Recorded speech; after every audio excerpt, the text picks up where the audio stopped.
उस वक्त रुपए की वैल्यू थी, ये बहुत महत्वपूर्ण है। उस वक्त जो प्रधानमंत्री जी के कई भाषण मैं आपको भेज सकता हूं, आप भी निकाल सकते हो, कि जब रुपया गिरता है तो देश गिरता है, जब रुपया गिरता है तो प्रधानमंत्री की साख गिरती है, जब रुपया गिरता है तो देश का सर्वनाश की तरफ प्रभाव बढ़ने लग जाता है और देश की कोई इज्जत नहीं बचती। गिरे हुए प्रधानमंत्री ही देश का रुपया गिराते हैं।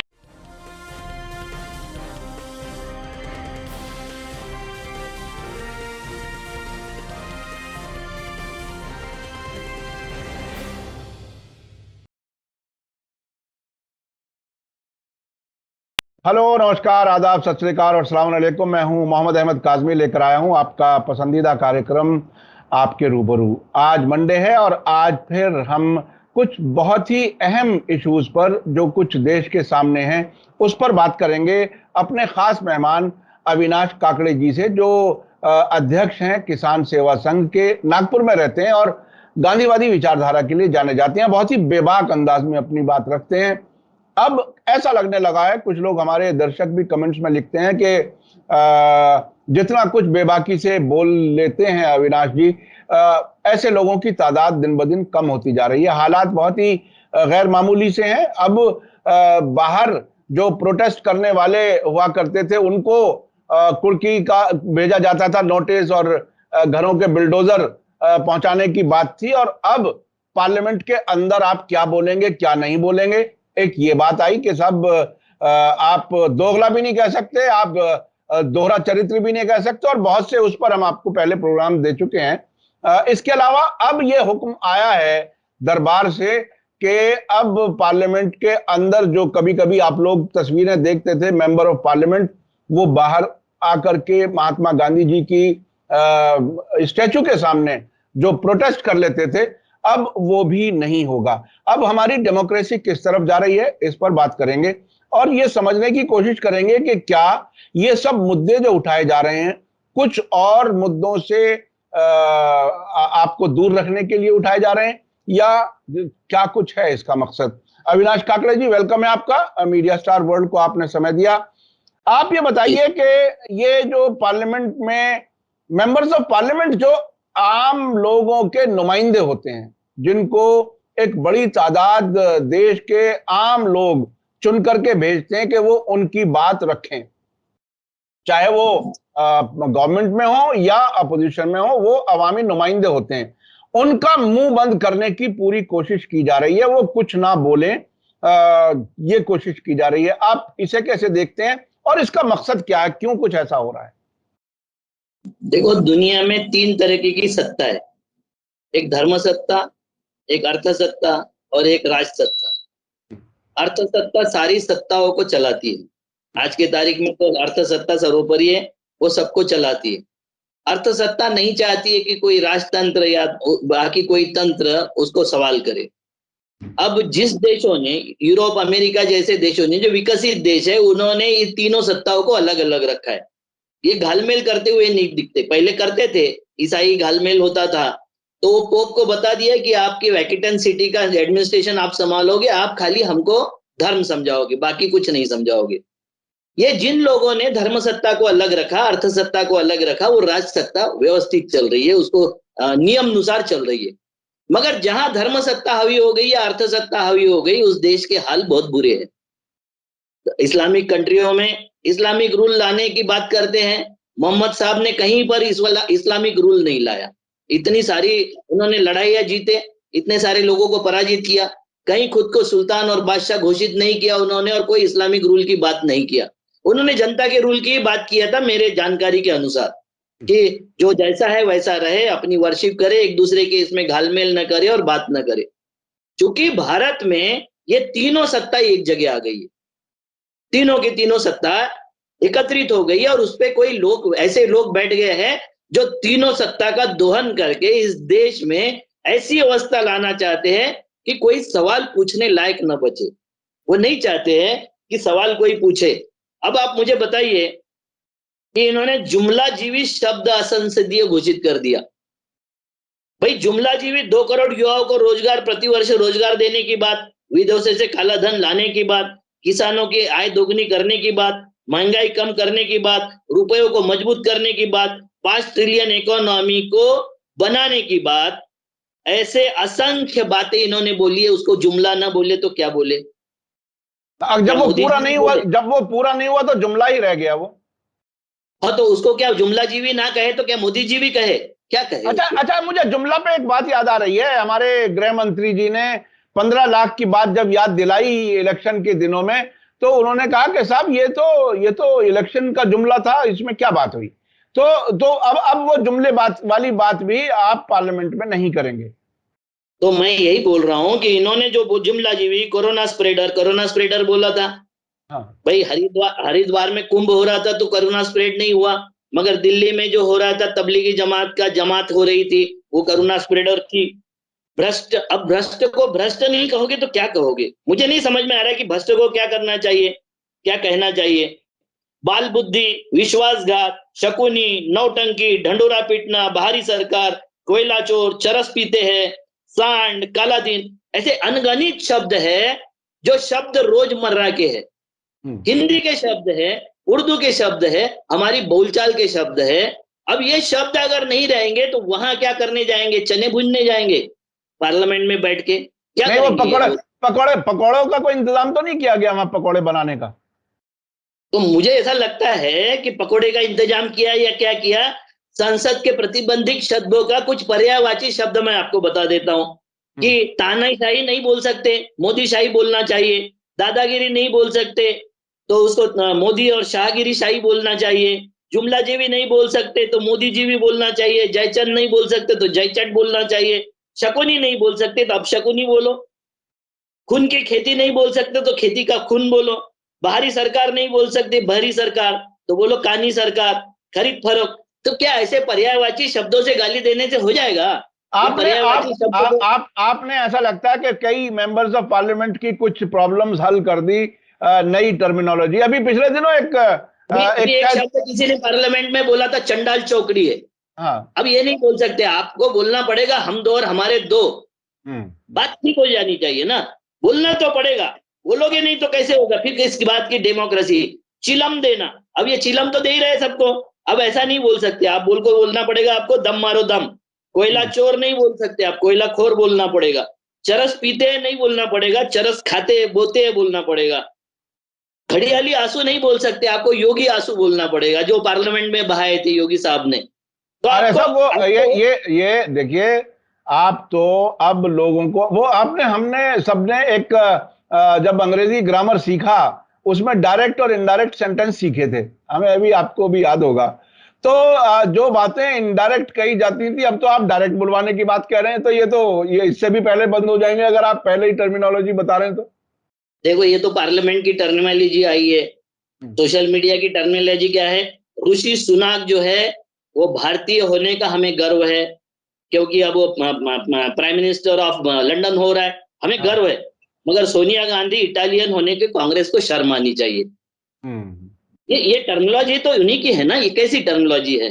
ये टर्मिनोलॉजी तैयार करने का इसलिए कि आपको जैसा भी हो सके, आपको पता होगा कि कुछ लोग हमारे यहाँ बोलते तुम्हारी भाषा शुद्ध नहीं है, तुमको इंग्लिश नहीं आता। वो एक हिमा दास करके लड़की थी, उसको इस बारे में यानी टॉर्चर करते थे कि तुझे इंग्लिश नहीं आता। अरे उसने गोल्ड मेडल लाया था, तुम साले इंग्लिश बोलने वाले कितना गोल्ड मेडल लाए हो? उसका उसका जो स्किल्ड है उसका सम्मान करोगे नहीं, मगर आपकी जबान चुप करनी है, आपकी बात चुप करनी है, आपकी बात किसको सुननी नहीं और सुनानी नहीं है।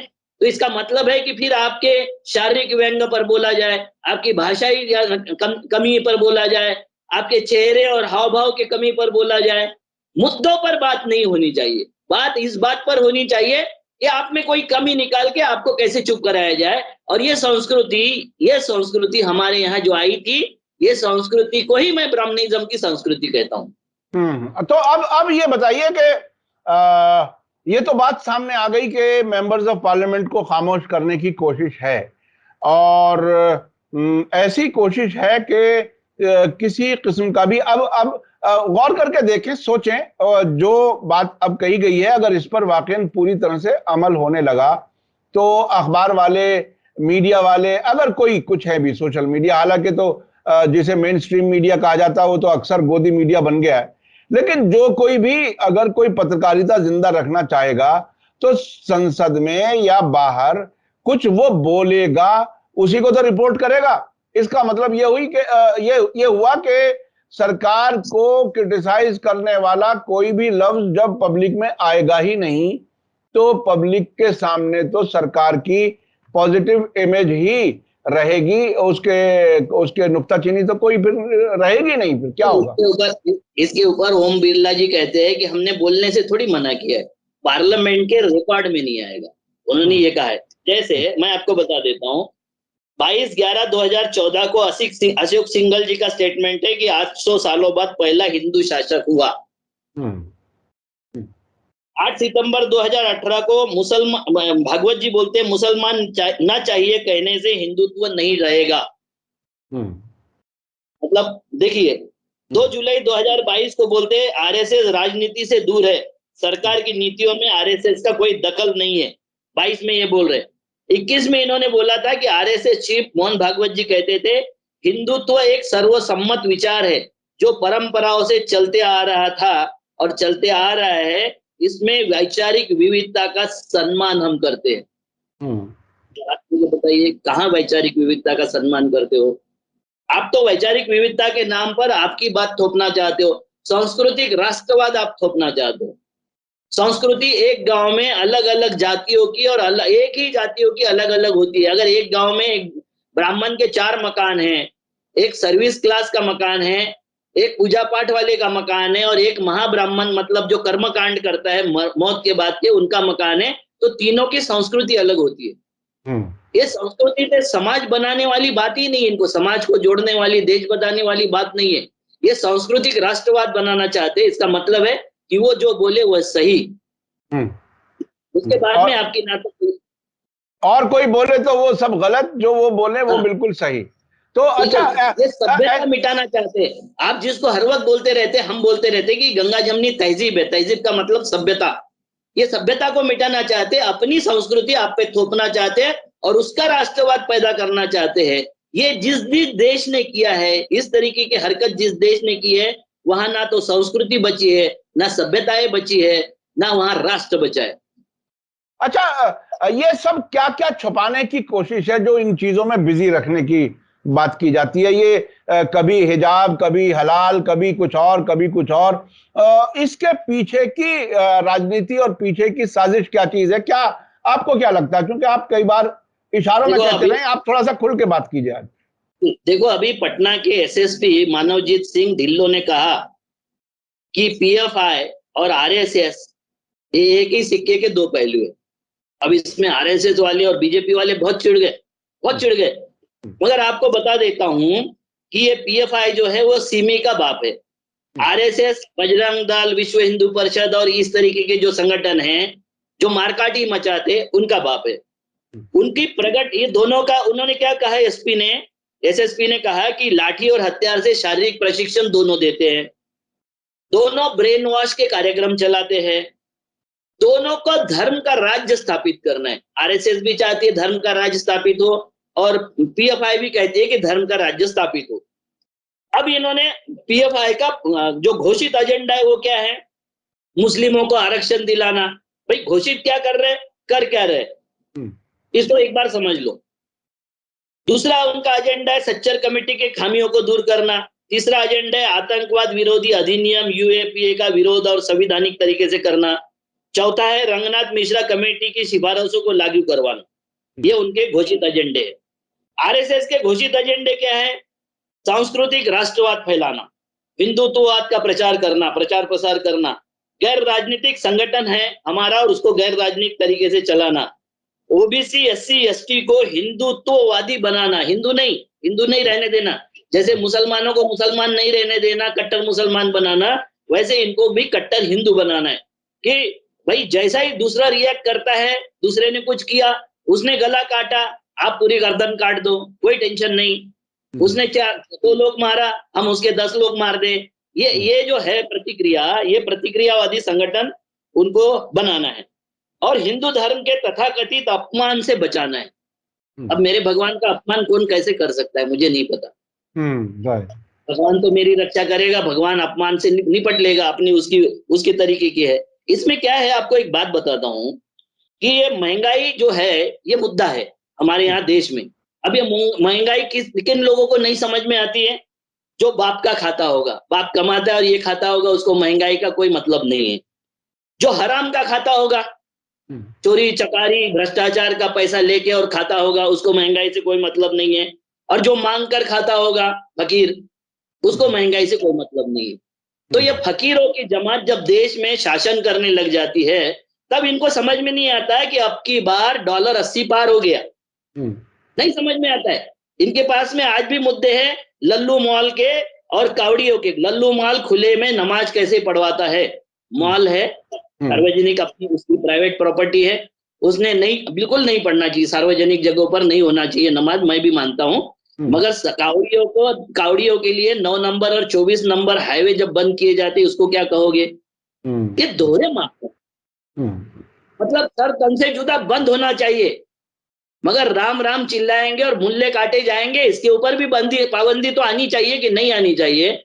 ये दोहरे मापदंड इसलिए चलाते हैं कि इनको कुछ बातों से परहेज करवाना है। आपको बताता हूं मैं, 2016-17 में रिजर्व बैंक से जो ड्रा किया पैसा मोदी सरकार ने, वो था 30,659 करोड़ रुपए। आप इसको समझ लीजिए, फिगर को बहुत ढंग से समझ लीजिए। 2017-18 में 50,000 करोड़ रुपए ड्रा किया। 18-19 में 65,000 करोड़ रुपए, 65,000 करोड़ 696 करोड़ रुपए ड्रा किया।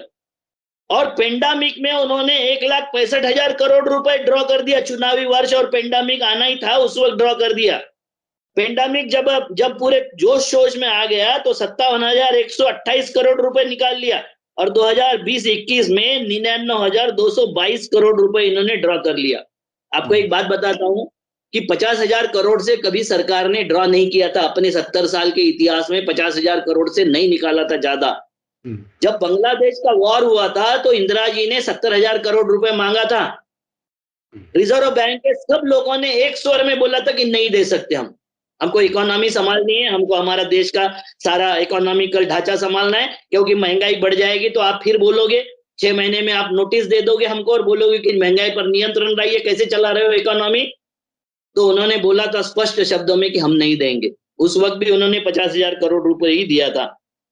मगर आरबीआई ने 2006 और 2014 में मनमोहन सिंह सरकार को जो 1,01,679 करोड़ रुपए दिया था 2014 से 2022 तक, अच्छी सरकार ने, मोदी सरकार ने, जो बहुत अच्छे दिन लाने वाली सरकार ने 5,74,976 करोड़ निकाल दिए। सिस्टम को करप्ट किया है। मैं जो बार बार आपको बोलता हूं कि सिस्टम को करप्ट करने वाली जो बात होती है, कि सिस्टम से ही चोरी करवा दिया। अब इसका परिणाम क्या होगा?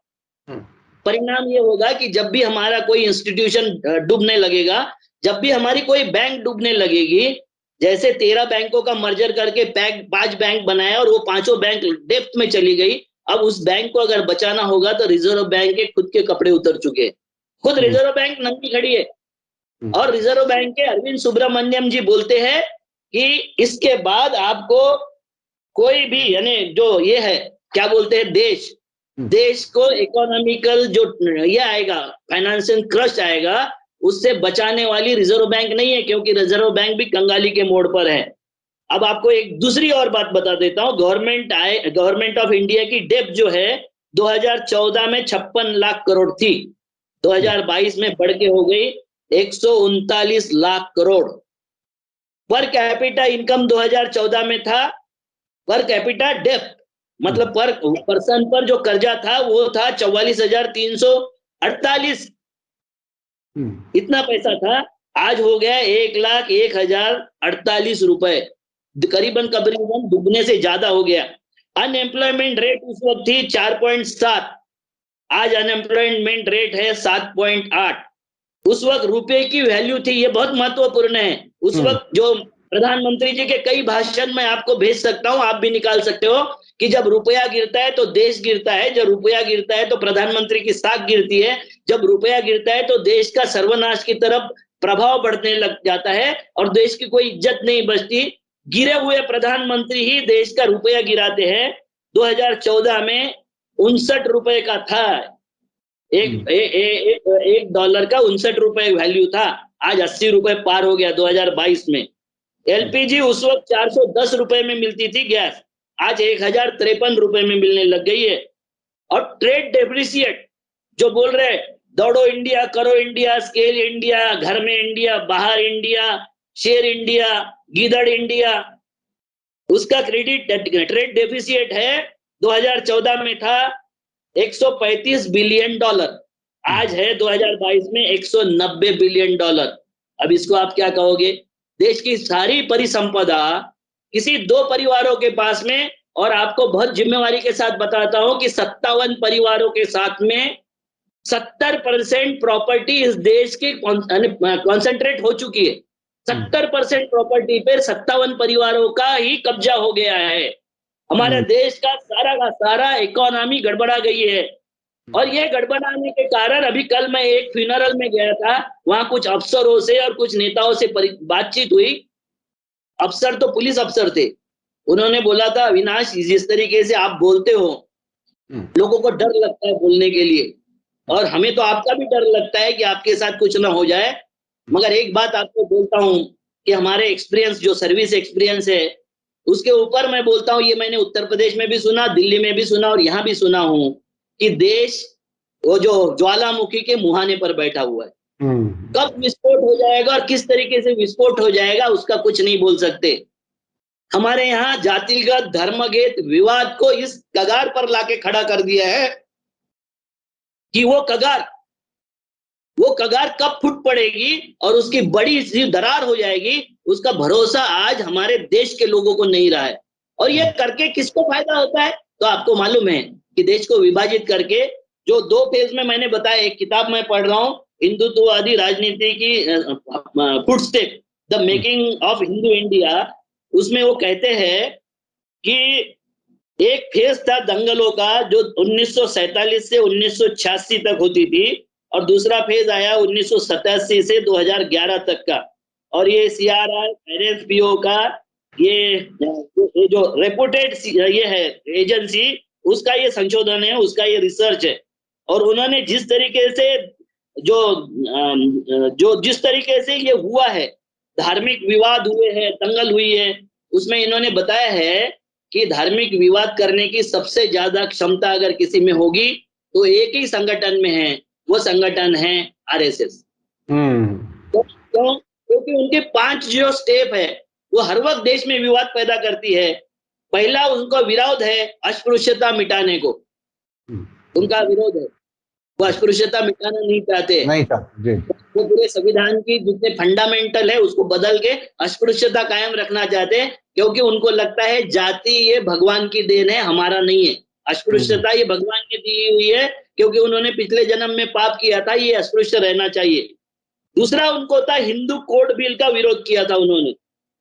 जो लोग हिंदू कोड बिल का विरोध मतलब महिलाओं को संपत्ति में बराबरी का अधिकार देने का विरोध कर रहे थे, वो आज यूनिफाइड सिविल कोड लाना चाहते। भाई, आप आपकी बीवी को, आपकी बहन को और माता को जब नहीं देना चाहते हो शेयर, और आप चाहते हो कि वो सारे मुसलमान, सिख और ईसाई और सबको यूनिफाइड सिविल कोड में बांध दिया जाए।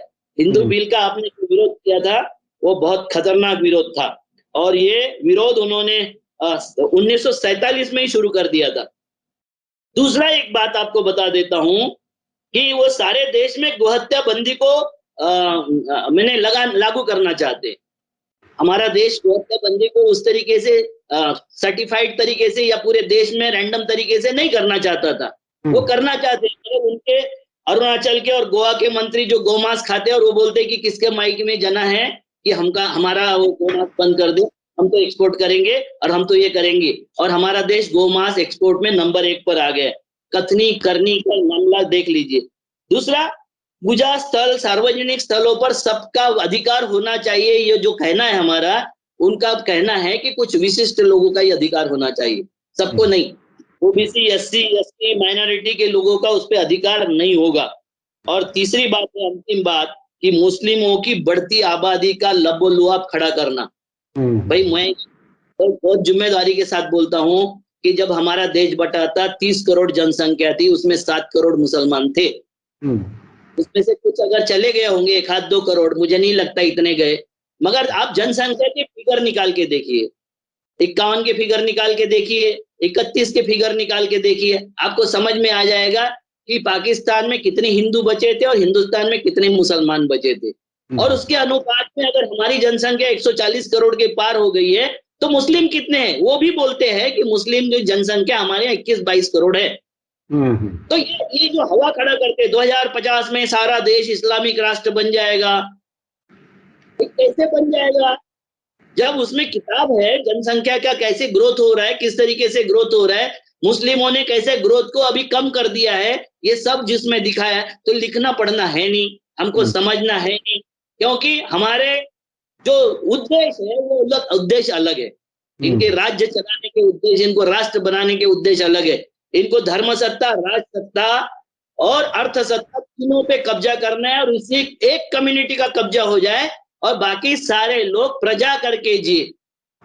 हमारे यहाँ प्रजा थी, राजा के जमाने में प्रजा थी, उससे हम नागरिक बन गए थे। ये हमारा बहुत बड़ा क्रांतिकारी कदम था। आज हम भक्त बन रहे और ज्यादातर बच्चे भक्त बन गए हैं। इससे बाहर निकालना होगा तो हमको हमारे वास्तविक मुद्दों पर चर्चा करनी पड़ेगी, और वास्तविक मुद्दे हैं रोजगार, वास्तविक मुद्दे है इकोनॉमी, डूबती हुई इकोनॉमी, वास्तविक मुद्दे है हमारे देश का संविधान, हमारे देश की नौकरियां, ये सब हमारे वास्तविक मुद्दे हैं। इस पे चर्चा ना करते हम वो इस पे चर्चा करेंगे तो तन सर से जुदा पे चर्चा करेंगे। अरे भाई इस पे तो बात करो कि आर्यन खान ने जो गद्दार था, उसने जो ये लिया, ड्रग लिया, आपने बोल दिया और उसको जेल में रख दिया, कोई बात नहीं, आपका राज शासन था, आपने अपनी ऐसी तैसी करवा दिया। मगर मुंद्रा पोर्ट पर हजारों किलो आरडीएक्स भी मिलता है, हजारों किलो आपको क्या बोलते हैं उसको, मादक द्रव्य भी मिलते हैं। वो क्या थे? देशभक्त। हाँ, तो लेकिन आप इस सबको कहने के बाद वो जो लफ्ज इसका मानी देता है वो आप नहीं बोल सकते, दोहरा मापदंड नहीं बोल सकते, दोगला नहीं बोल सकते। ये बात फिर वही है कि सब कुछ हो सकते, पार्लियामेंट्री भाषा नहीं रहेगी, बोल तो सकते। जी पार्लियामेंट में रिकॉर्ड में नहीं रहेगा। आप अगले स्टेज के लिए तैयार रहें, हो सकता है बाहर भी ना बोल पाए। ये कुछ पता नहीं है किस तरफ देश जा रहा है, क्या क्या है, ये बहुत ही सख्त हालात है। तो ये बात पढ़ा करते हैं कि हमीद अंसारी ने नुसरत मिर्जा से चर्चा की, उनको 5 बार बुलाया। मेरा ये पूछना है कि नुसरत मिर्जा जो है क्या राजा हरिश्चंद्र की औलाद है? वो अगर सच ही बोल रहा है तो मुझे ये बताइए कि फिर राफेल केस में कोर्ट की इंक्वायरी हो गई, प्राइम मिनिस्टर ने स्टेटमेंट दिया, वहां का सारा मीडिया स्टेटमेंट दे रहा है कि इसका कमीशन खाया है। और कमीशन खाने वाले कौन है? एक ही आदमी ने सौदा किया था, डिफेंस मिनिस्टर, डिफेंस सेक्रेटरी सारे यहाँ बैठे हुए थे। एक आदमी ने सौदा किया था जिनका नाम था फकीर चंद मोदी जी। हाँ, उसमें डिफेंस मिनिस्ट्री को भी इन्वॉल्व नहीं किया था। बाकायदा डिफेंस मिनिस्ट्री ने कोई नाराजगी जाहिर की थी। काकड़े जी बहुत बहुत शुक्रिया। तकरीबन हम 25 मिनट तकरीबन बात कर चुके, चूंकि सोशल मीडिया पर लंबी बात और ज्यादा खास बात आप मुख्तसर कुछ बताएंगे? जी।